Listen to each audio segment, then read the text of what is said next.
I'm recording now, guys. So we're going to talk about genetics and food. So we're going to talk a lot about things. So I have my notes, like Sean always suggested, like Mike Ferry has his notes all the time. That's right. So I'm going to read, and then I'm going to pause, and then if anybody has any questions, then we'll go through that. How's that? Is that good for everybody? Perfect. Superman, is that good for you? Oh, I missed you again. Okay, hold on. All right, so let's just minimize that. I don't know if Parveen's going to make it or not. Can you guys see me okay? Yep. Can you see the good vibes? Yes. Good vibes. Okay, so we're going to start now about genetics, epigenetics, and food. So have you ever heard the expression when somebody says, you know, I have my father's genes, that's why I have a heart condition? You ever heard that kind of thing? Or, you know, cancer is hereditary, it's in my family. You know, when you go to a mainstream doctor, they still ask you for your medical history, and they flag anything that's deemed, you know, hereditary. Or how about this one? She has great genes, that's why she looks so good. You know, genetics at one point meant that you were predisposed to something because of your hereditary. Well, that used to be the way scientists thought about how genetics works, but they are now proven wrong. So the new science is called epigenetics, meaning above. Epi means like epi means above something. So how'd you spell it? It's EPI genetics. So EPI genetics. yeah. So better explained, it just means the environment or the above. So like the environment above your genetics is really what controls the genes from the outside of the cell without changing the DNA sequence. Okay, so what does that mean?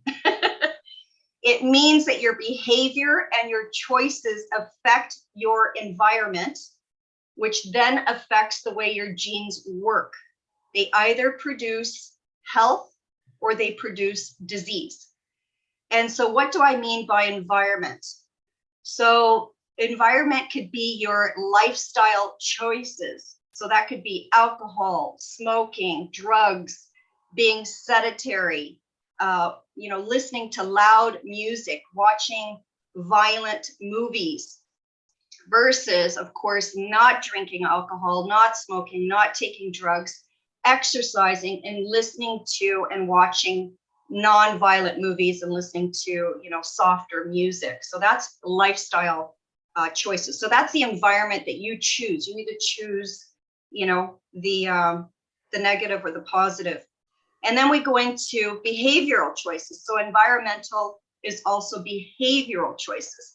So that means the negative emotions that you partake in, such as stress and anger, versus, you know, living in thinking in gratitude and loving emotions, you know, such as thankfulness and joy and happiness, which is what we're learning and you know, being. The other environmental behavior is outside environmental choices. Example, living near construction, which is full of heavy metals, or traffic noise, which can affect you. Negative relationships versus living near nature or having nurturing relationships. And lastly, and most importantly, is your food style choices. So consuming conventional food, GMO food, which is genetically modified food, cooked food, animal and byproduct food, fast food, versus raw, organic, plant-based food. It's now a scientific fact that this external environment influences our internal environment. And just as we create our external environment by our external choices, which I just read through, we can create and change our inner environment, our state, to overcome the effects of the external environment that we created. So that means it's never too late to make a change and to become the best version of yourself. So how does all of that matter? And I'm going to quote Dr. Joe Dispenza. He says the nature of genes are expressed in our body when specific cells manufacture specific proteins, which are the building blocks of life. And this is what I've been saying for quite a while now. We don't eat proteins. Proteins are made inside our body with the foods that we eat that contain amino acids. And again, I will repeat, all plants have all necessary amino acids that our bodies require. God did not make any mistakes creating this planet. And in the beginning, he gave us nothing but plant food to eat. So back to Joe Dispenza. The body constantly creates proteins, and genes are the way we make proteins. So that's why genes, genetics is so important. Our muscle cells make actin and myosin, which are muscle proteins. Skin cells make collagen and elastin, which are skin proteins. And stomach cells make enzymes, which are stomach proteins. So I'm sure you've heard of some of those words: collagen, elastin, enzymes. And I want to just quote Dr. Bruce Lipton. He says, food affects gene expression, meaning the process where information from a gene's DNA sequence is translated into a substance like protein that is used in a cell's structure or function. So again, everything that we do from an environmental and epi level actually affects our cells, which then affects our genes. And we have the control of that. Remember, I talked about before, we did, I just want to see, no, he's not here.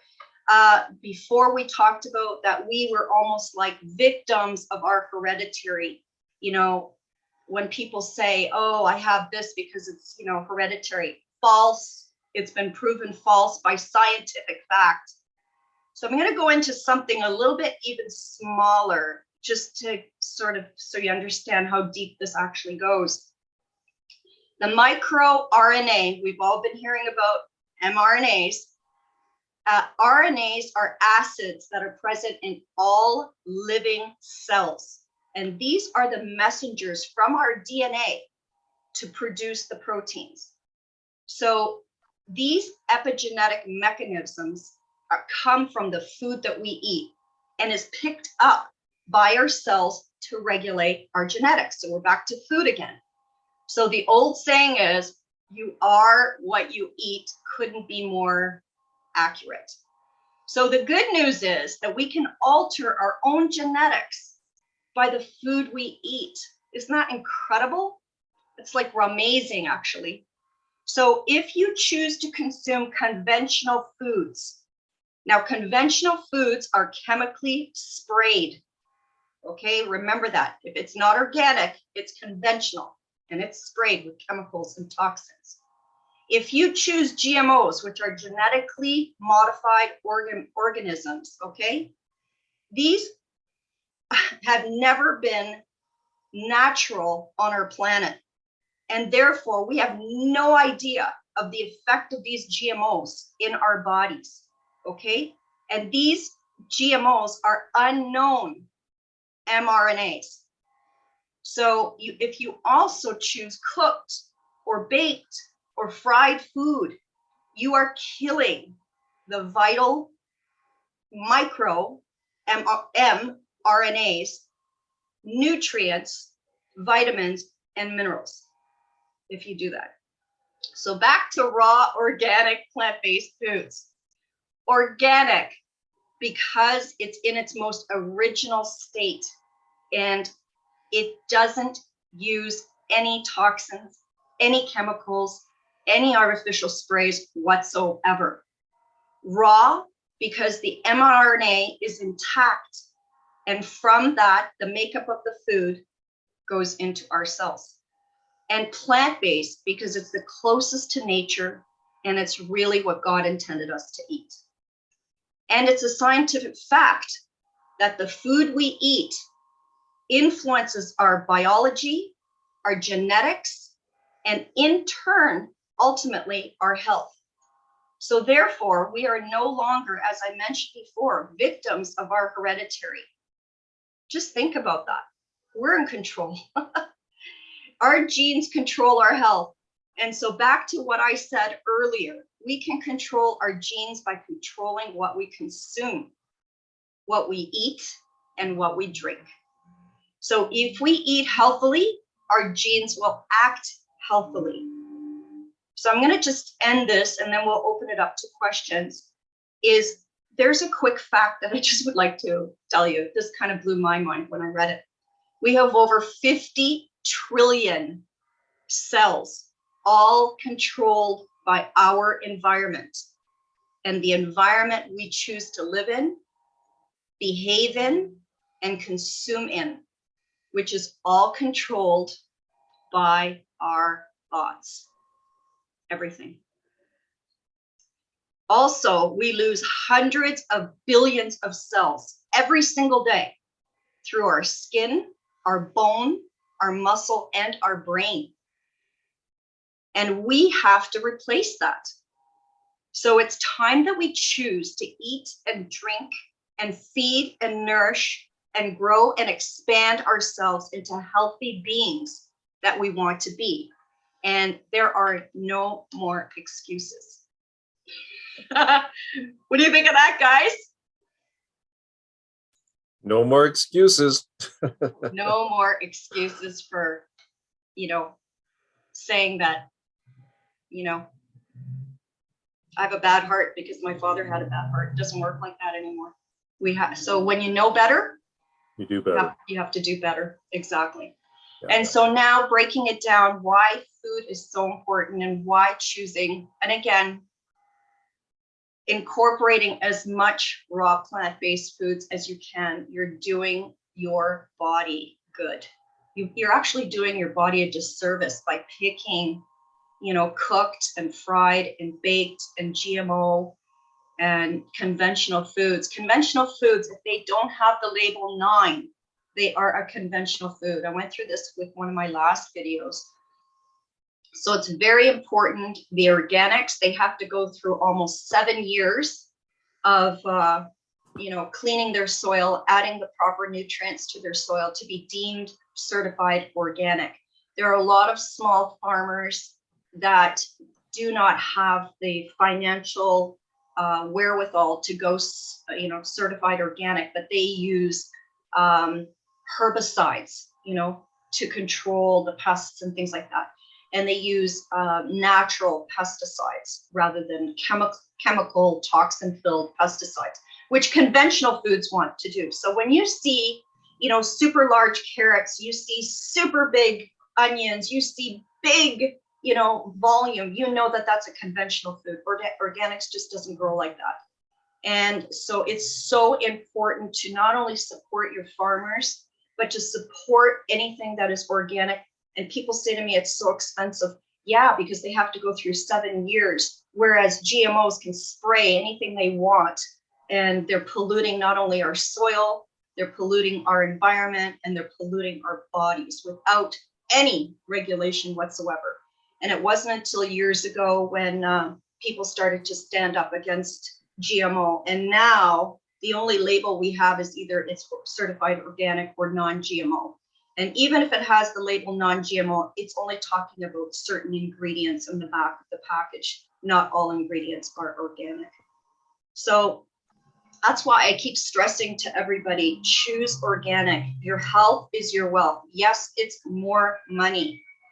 But you know what? Anything worthwhile is, isn't it? Let that siren go by. Is that yours or mine? Mine. Oh. So do you have any questions, Sean? I know that was a lot of information. I mean, there are 2 really fantastic books. If you want to really get into genetics, there's a book called The Biology of Belief, And then there's another. Sorry, what was the name of that one, The Veronica? Biology of Belief. Mm-hmm. And I'll send it to you guys. And then Bruce Lipton is, oh my gosh, it just left my mind. It'll come to me. I didn't write it down. So Bruce Lipton and Joe Dispenza are two really fantastic guys to either follow, read their books, listen to their YouTube channels. They're both quite brilliant. And I think Dr. Bruce Lipton is the one that actually discovered epigenetics. And, it's interesting. He did an experiment where he split cells, like let's say twins, and put two cells in petri dishes, and each one had a different environment, such as, food is not something at that point that you can, put into the cell, other than, if it was inside the mother or something like that. I don't know if he could have created that, but he created an external environment. He put one in very, very negative, loud, anger music, and the other one was more like Beethoven, soft and sweet. And the cell that was in the soft and the sweet music actually flourished, whereas the other one mutated. And the same thing, there's a Japanese fellow, I don't know his name, but he experimented on frozen water, and he put this formation of snowflakes, and he did the same thing. He put on the outside of the water notes that said, I love you, and on the other one, I hate you.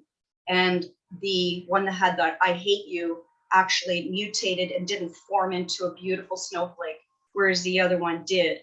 So this all goes back to your cells flourishing and being in control of your body to flourish your body from the inside.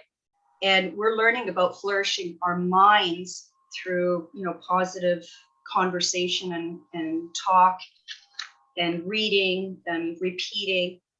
And so that's why I want to get into something that I don't think anybody's ever done, is the connection between the mind and food, and how to bring that together into our bodies. I watched a really interesting TED Talk 2 nights ago. A lady who works in the sciences of brain with cognitive decline and other mental illnesses. And one of the things that they discovered, which is her main area of study now, is how the lack of nutrients in food, they're attributing to a ton of different health concerns, not just in adults, but even children. So Yes. This is very, very timely, because it really resonated with me, how we're consuming things to fill our hunger, but they're actually very nutrient lacking. So, and I think she called it the micronutrients. Yes. So I do have one question for you. Mm-hmm.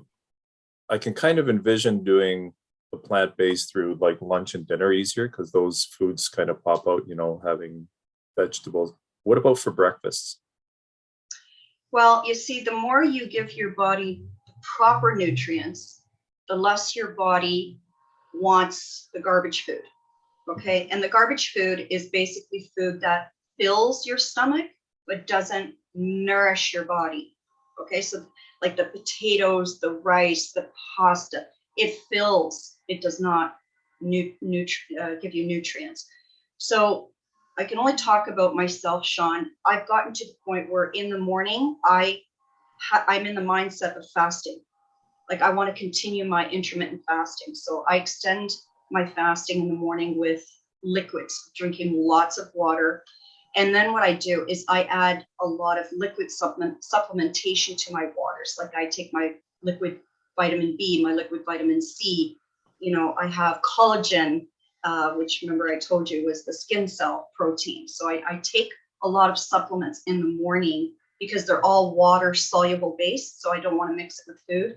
So when your body starts getting these kinds of nutrients, although you can't see what's in it, your body recognizes what it is and starts to synthesize and take the nutrients and build proteins and all this kind of stuff. So in the middle of the day, in the middle of the morning or late morning, I have my green drink, which I've talked about many times. And so the green think about, remember I said plants have all 22 amino acids, or all the amino acids. So the largest animals on the planet chew plants, and they're huge. Like you think, how can a hippopotamus, a rhinoceros, a giraffe, a horse, a cow, how can they be so big when they're just eating plants?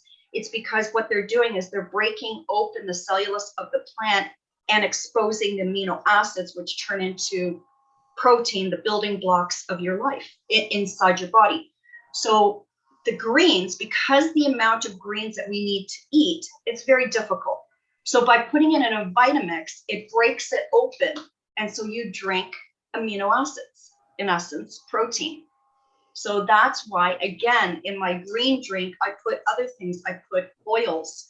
I put omega oils, which your body needs oils, especially your mind, to be lubricated. Okay, we need really good oils. You've heard this before, have good oils in your body. So by lubricating your mind, it's like your engine of the car. It doesn't work unless it's properly oiled. So I put a lot of those things. I put my vitamin D into my green drink. I put vitamin K2 because D and K2 go together.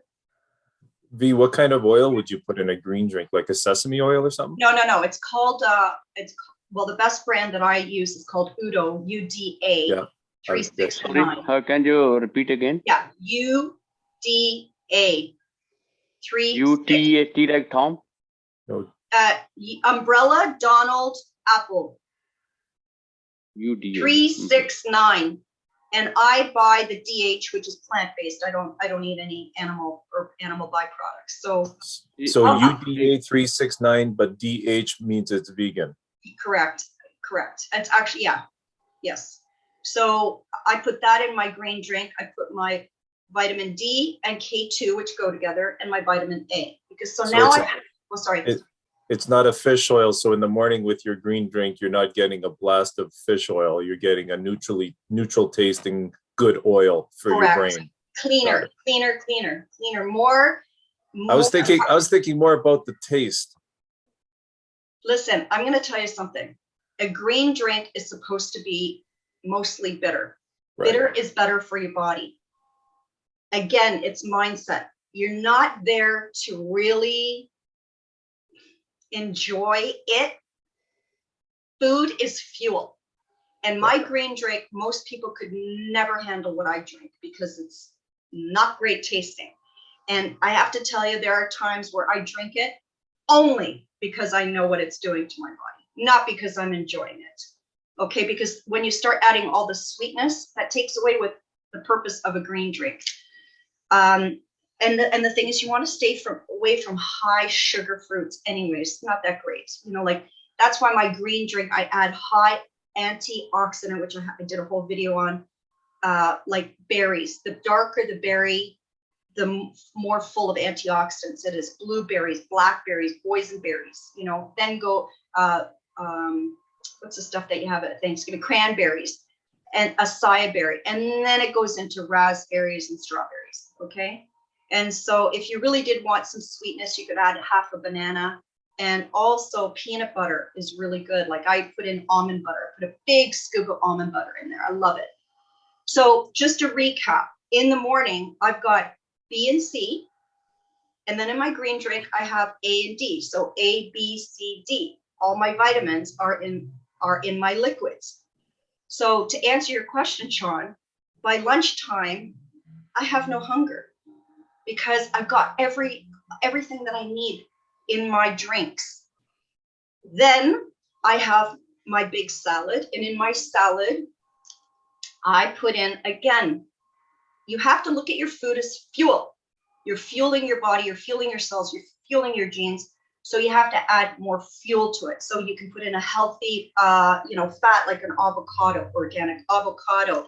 You can add, sunflower seeds, pumpkin seeds, nutritional yeast, hemp seeds. These are all really dense protein type seeds. You've been with me when I had my little mix, right? You can put in walnuts. Walnuts are the best, the highest of nuts that you can have. Of course, make sure they're raw, organic. So the salad is now dense with nutrients. And then at night, I have my smoothie, which is full of plant-based protein powders. And that's where I have my sweetness. I've got chocolate protein powder, I've got hemp protein powder, pea protein powder. I have a lot of different protein powders that I blend together, so I get a really big cross section of plant protein powders. And that's when I can add whatever I want, like what kind of fruit I want. If I want to put in pineapple or whatever, and it's like a liquid dessert. And again, my body is so full of nutrients, it's not looking for anything else. When you break that kind of routine, as I did this weekend because I ate cooked vegan food, your body craves more of that cooked food, believe me. And it goes back to, and I did another video on it, the parasites. The parasites is really what controls your appetite, because they release chemicals that go to your brain that say, I want more of this. And it becomes a vicious cycle. So that's where the mind really has to come in to understand how the body works, why it's important to feed it the high dense nutrient foods it requires and needs to grow, so that we can control our health and not the other way around. Like I said, there's no more excuses. I've been at this for 20 years. I've not been sick one day. One day. Wow. I have not been sick. I have not taken any medication. I'm talking, pharmaceutical drugs in 20 years. I haven't had a headache. I haven't had an ache in my body, nothing. I do not know what it's like to be sick. I do not know what it's like to wake up with a headache. I do not know what it's like to have pain in my back. I worked physically all weekend. I had zero pain. Now that's because of the raw food that I ate, even though I ate vegan food when I was away, So all of this can be regulated by the food that you eat. And Shauna goes back to that video that you watched. High nutrition will recreate your body, will recreate your genes. And that's why I'm so passionate about this, because it's like, why are people not getting this? Why are people not reaching for these colorful foods? Because we've been brainwashed with emotion and food. You're sad, you eat junk food. You're happy, you celebrate by cake and alcohol or whatever. We've been so misguided by using food as fuel rather than for fun. And believe me, in raw plant-based food, there's a lot of foods that you can make that are very tasty and things like that. When I first went raw, I got my raw chef certification, and I made everything from raw apple pie to raw cinnamon buns. I mean, I made it all. And now I've gotten to the point where I'm very streamlined on what I do, and my habits are very continual. And as we've all learned, successful people have repetitive habits. We get up, we exercise, we read, we study, we have coaching. We stay, as Superman says, we stay on our schedule. We do tight schedule. We stay on our tight schedule. So I'm the same way with my food. I don't waver very much from my food unless I go outside of my environment. And therefore, I stay on track. So now it's a green drink, it's a salad, it's a smoothie. I'm done. I like it. I like it. I'm telling you, it's the easiest food style, because your Vitamix is your best friend. There's no cooking, there's no dishes, there's no all this time to make all this food. It's crazy. I'm taking it on, V. Are you really, Sean? Yeah.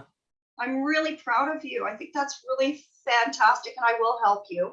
I know you will. I appreciate it. Thank you. Okay, so maybe I'll have to join my food mind coaching. What's that? Yeah, there you go. So does anybody have any questions? We have about 10 minutes left. I know I did a lot of talking. I wanted to really kind of get into the cells and why it's so important to do this. Anybody? I don't have any questions. I think you did a great job of conveying the relationship from the food to the cellular level. So for me, it's really clear. What about you, Superman? Yeah, you gave lots of valuable information, and I like feel guilty actually. I take a lot of bad stuff, so that's why I sometimes gain weight. And the food I'm taking totally different, too much. But Like here's the best part of it. mm, You can start today by making a change. And you can start yeah, today to be the best version of yourself. And you know, the more you start eating raw plant-based food, the more your body will burn the fat that you have for energy. So it's a win-win. So when you go on raw food, I always say you lose weight. Well, you don't lose weight. It's because the raw food is used for nutrients, and therefore the fat is going to be used for energy, and it's going to burn. So you're going to lose it. So it's really there's no negatives about raw food. I mean, there really isn't. And that's why I said, you know, like it reverses the signs of aging. Because why? Because the skin cells are getting collagen and elastin proteins, right? So, and the muscles, I mean, you know, you're not going to lose muscle mass. You know, you might lose in weight, but you still have to do the other environmental things like exercise, think positively. You know, don't be in a negative environment, whether it's relationships, movies, books, whatever, music, you know, smoking, drinking, taking drugs. You have to also choose those in positive environments to be in, you know. And at the end of the day, what you believe in is what you will be, you know. And I've been a huge believer of raw food because not only did I see the transformation in my dog, yes, it was raw meat, because every animal on the planet eats raw food. You know, whether a mother robin picks a live worm and gives it to her baby, or a spider will eat a live fly caught in the web. Every animal on this planet eats raw food except for humans. And humans are the only ones that get diseases. Now that is, I'm talking about wild animals. I'm not talking about pets, you know, like companion pets that you have fed your food to. So I started off with my dog with raw food, and then I went, wait a minute, why am I cooking my food? Why am I eating like this? And that's how my journey started. And it was a tough go because there was no information. There was nobody talking about this kind of stuff. There was no books. There was no YouTube videos. There was nothing. I had to learn it all on my own. And, you know, that's why my journey took so much longer, like 3 steps forward, 1 back, you know, 5 steps forward, 3 back. That's why I would like to teach people so that they can move forward much faster and much more with information and intelligence and tools. But my course is going to be, like I said, mind and food. We're not going to just go like, hey, how do we make a green drink? We have to talk about the body first. We have to understand how we all work and then move forward from there. So that's it. I'm complete. Great, thank you. That was awesome. Does anybody have any questions at all? No. Did you Not feel right like now. you learned? What did you feel like you learned something? Absolutely. yeah, Yeah. yeah, lots of good information. What about you, Superman? What are you going to change today? What one thing are you going to change today? Oh, I have to start going to the grocery store. Long goes. I didn't go from last 1 month. I'm eating outside. That's why everything outside. I can't hear you. No. I can't hear you very well. I have to start going to Longo's grocery store for fresh. How about food. today, each of you buy, starting now, only organic food? How about that? Can you do that? Yeah, yeah. Can you make that commitment? Yeah, I'll make that commitment. Perfect. That's a big, big start. And look for the label 9. You know, Yeah, the little I remember label? you showed me that the little sticker has to have That's right. starts with 9. Yeah, 9 means organic. Okay, so make and that. that's universal, right? That's any grocery store or whatever. Yes, Okay. yes. So, Thank you, V. Okay, listen, have a raw, amazing day. Good job. Talk later. Okay, bye for now. Bye-bye. Bye. Bye.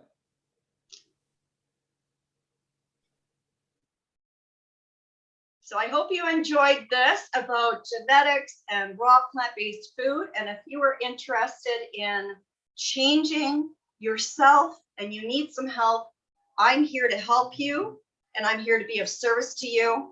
And please contact me for my food mind coaching. Have a amazing day.